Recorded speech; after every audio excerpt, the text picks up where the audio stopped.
My Own True Ghost Story by Rudyard Kipling. As I came through the desert, thus it was. As I came through the desert, the city of dreadful night.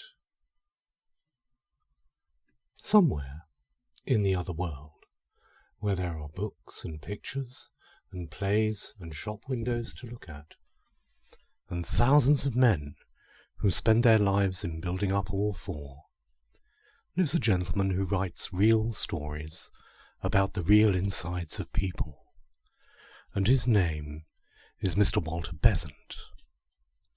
But he will insist upon treating his ghosts — he has published half a workshop full of them — with levity.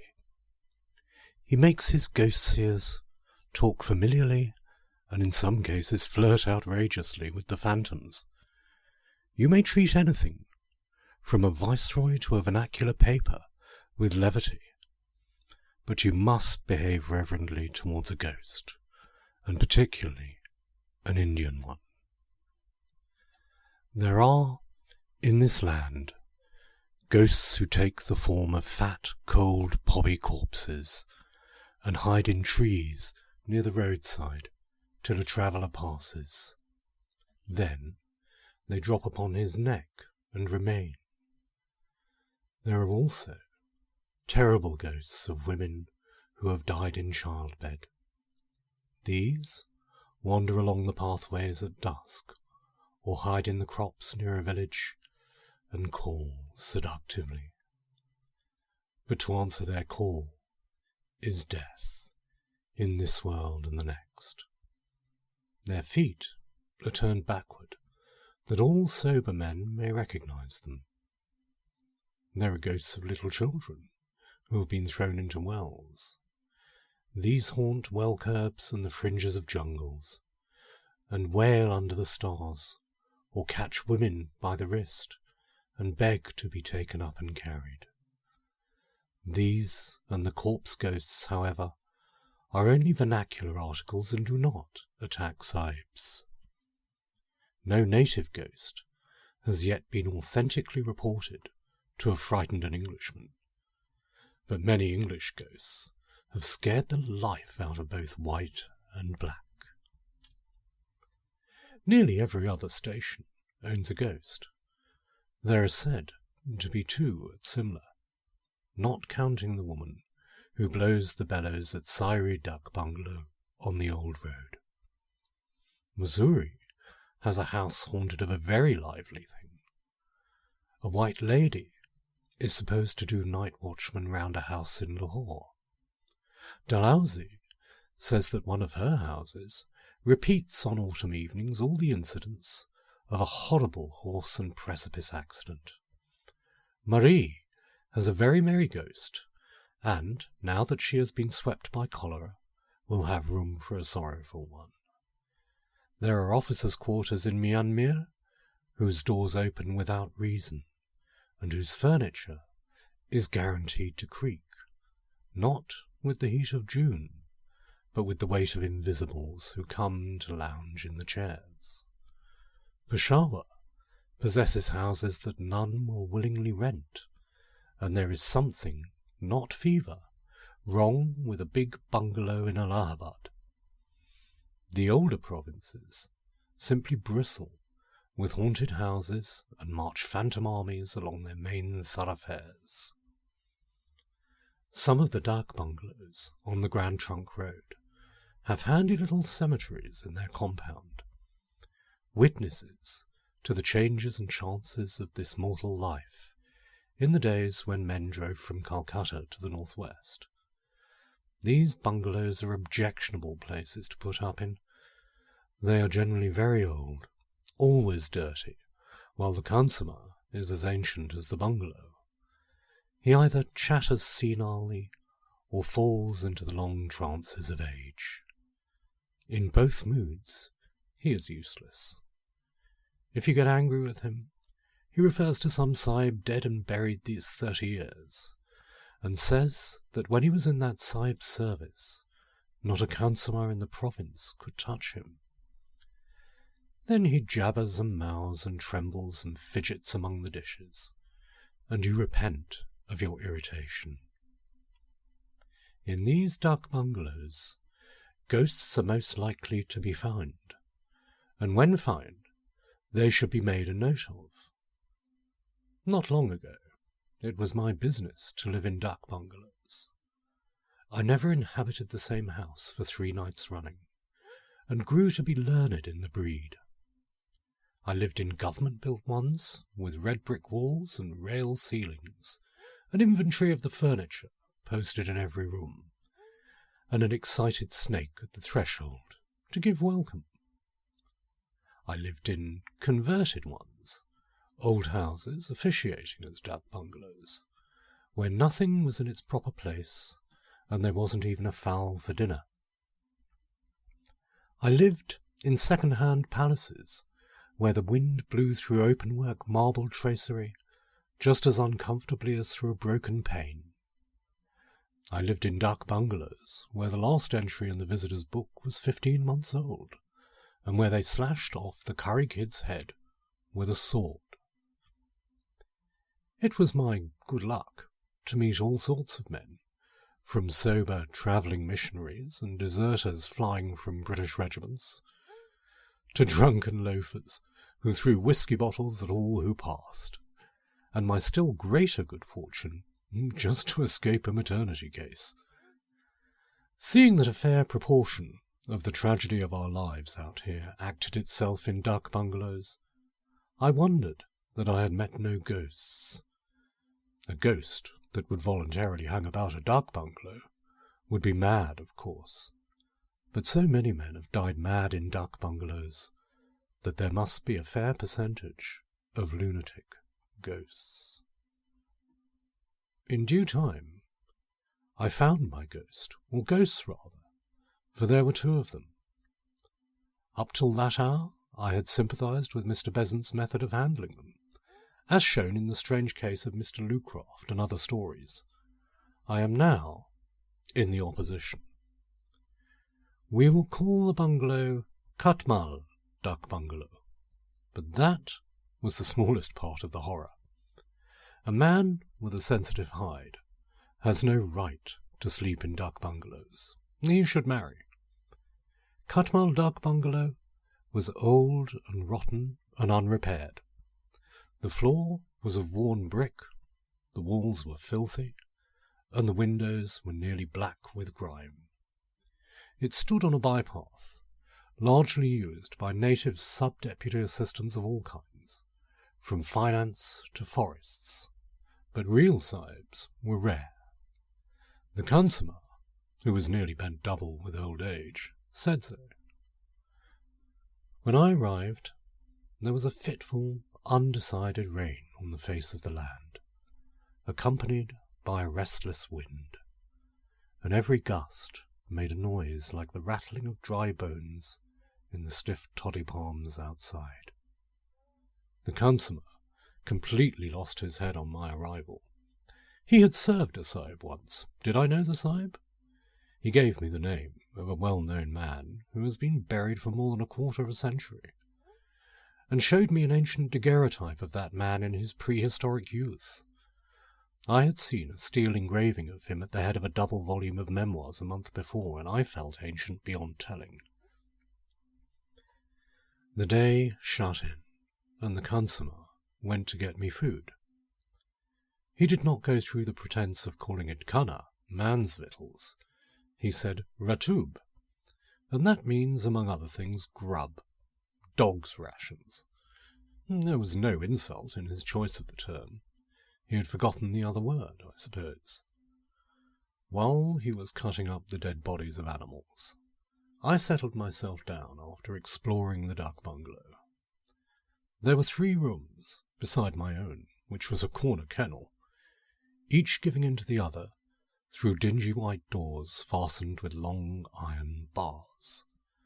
The bungalow was a very solid one, but the partition walls of the rooms were almost jerry-built in their flimsiness. Every step or bang of a trunk echoed from my room down the other 3, and every footfall came back tremulously from the far walls, and for this reason I shut the door. There were no lamps, only candles in long glass shades. An oil wick was set in the bathroom. For bleak, unadulterated misery, that duck bungalow was the worst of the many that I had ever set foot in. There was no fireplace, and the windows would not open, so a brazier of charcoal would have been useless. The rain and the wind splashed and gurgled and moaned around the house, and the toddy palms rattled and roared. Half a dozen jackals went through the compound singing, and a hyena stood afar off and mocked them. A hyena would convince a Sadducee of the resurrection of the dead, the worst sort of dead. Then came the ratub, a curious meal, half native and half English in composition, with the old consummar babbling behind my chair about dead and gone English people, and the wind-blown candles playing shadow bo peep with the bed and the mosquito curtains. It was just the sort of dinner and evening to make a man think of every single one of his past sins, and all the others that he intended to commit, if he lived. Sleep, for several hundred reasons, was not easy.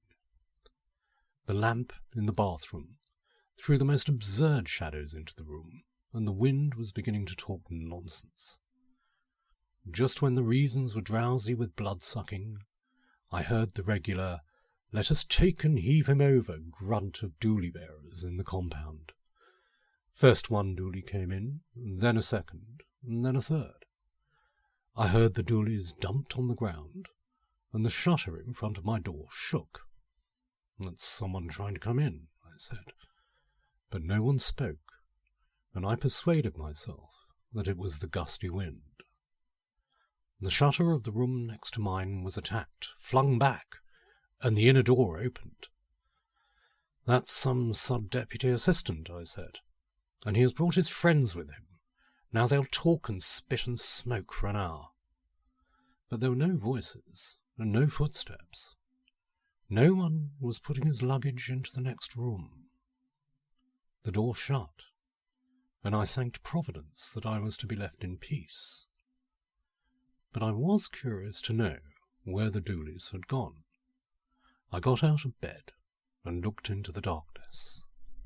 There was never a sign of a dooley. Just as I was getting into bed again, I heard, in the next room, the sound that no man in his senses can possibly mistake, the whir of a billiard ball down the length of the slates when the striker is stringing for break. No other sound is like it. A minute afterwards there was another whir, and I got into bed. I was not frightened, indeed I was not. I was very curious to know what had become of the doolies. I jumped into bed for that reason. Next minute I heard the double click of a cannon, and my hair sat up. It is a mistake to say that hair stands up. The skin of the head tightens, and you can feel a faint prickly bristling all over the scalp. That is the hair sitting up. There was a whir and a click, and both sounds could only have been made by one thing, a billiard ball. I argued the matter out at great length with myself, and the more I argued, the less probable it seemed that one bed, one table, and two chairs, all the furniture of the room next to mine, could so exactly duplicate the sounds of a game of billiards. After another cannon, a 3-cushion one to judge by the whir, I argued no more. I had found my ghost, and would have given worlds to have escaped from that duck bungalow. I listened, and with each listen the game grew clearer. There was whir on whir, and click on click. Sometimes there was a double click, and a whir, and another click. Beyond any sort of doubt, people were playing billiards in the next room, and the next room was not big enough to hold a billiard table. Between the pauses of the wind, I heard the game go forward, stroke after stroke. I tried to believe that I could not hear voices, but that attempt was a failure. Do you know what fear is? Not ordinary fear of insult, injury, or death, but abject, quivering dread of something that you cannot see. Fear that dries the inside of the mouth and half of the throat. Fear that makes you sweat on the palms of the hands and gulp in order to keep the uvula at work. This is a fine fear, a great cowardice, and must be felt to be appreciated. The very improbability of billiards in a dark bungalow proved the reality of the thing.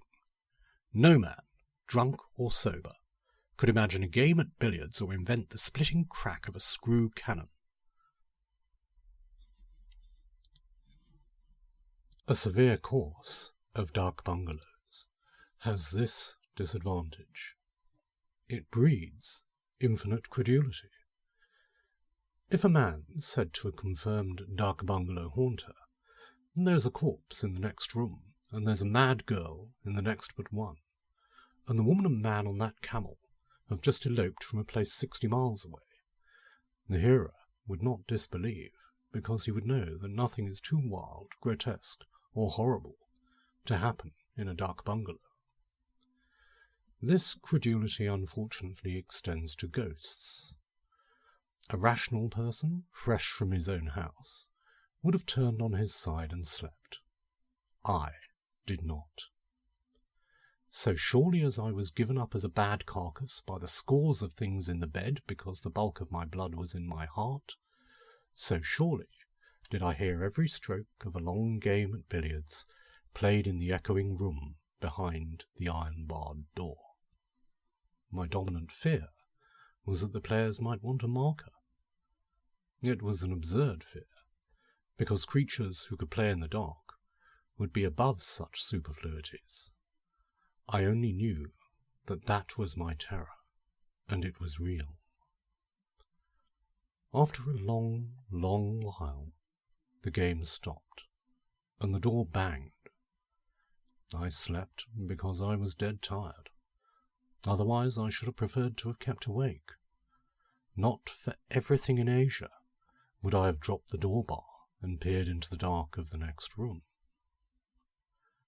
When the morning came, I considered that I had done well and wisely, and inquired for the means of departure. "By the way, Consummar," I said, "what were those 3 doolies doing in my compound in the night?" "There were no doolies," said the Consummar. I went into the next room, and the daylight streamed through the open door. I was immensely brave. I would, at that hour, have played black pool with the owner of the big black pool down below. "Has this place always been a dark bungalow?" I asked. "No," said the Consummar. 10 or 20 years ago, I have forgotten how long, it was a billiard room." "A how much?" "A billiard room for the sahibs who built the railway. I was Consummar then in the big house where all the railway sahibs lived, and I used to come across with brandy shrab. These 3 rooms were all one, and they held a big table on which the sahibs played every evening. But the sahibs are all dead now, and the railway runs, you say, nearly to Kabul." "Do you remember anything about the sahibs?" "It is long ago, but I remember that one sahib, a fat man and always angry, was playing here one night, and he said to me, 'Mangal Khan, brandy pani do,' and I filled the glass, and he bent over the table to strike, and his head fell lower and lower till it hit the table, and his spectacles came off. And when we, the sahibs and myself, ran to lift him, he was dead. I helped to carry him out. He was a strong sahib, but he is dead, and I, old Mangal Khan, am still living by your favour." That was more than enough. I had my ghost, a first-hand authenticated article. I would write to the Society for Psychical Research. I would paralyse the Empire with the news. But I would, first of all, put 80 miles of assessed cropland between myself and that duck bungalow before nightfall. The Society might send their regular agent to investigate later on. I went into my own room and prepared to pack, after noting down the facts of the case. As I smoked, I heard the game begin again, and with a miss in baulk this time, for the whir was a short one.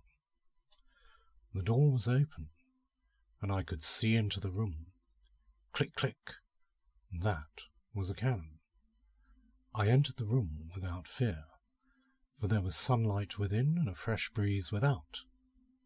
The unseen game was going on at a tremendous rate, and well it might, when a restless little rat was running to and fro inside the dingy ceiling cloth, and a piece of loose window sash was making 50 breaks off the window bolt as it shook in the breeze. Impossible to mistake the sound of billiard balls. Impossible to mistake the whirl of a ball over a slate. But I was to be excused. Even when I shut my enlightened eyes, the sound was marvellously like that of a fast game. Entered angrily the faithful partner of my sorrows, Kadir Baksh. "This bungalow is very bad and low caste.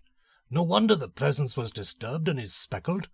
3 sets of dooli bearers came to the bungalow last night when I was sleeping outside, and said that it was their custom to rest in the room set apart for the English people. What honour, as the consummate. They tried to enter, but I told them to go. No wonder, if these Urias have been here, that the presence is sorely spotted. It is shame, and the work of a dirty man."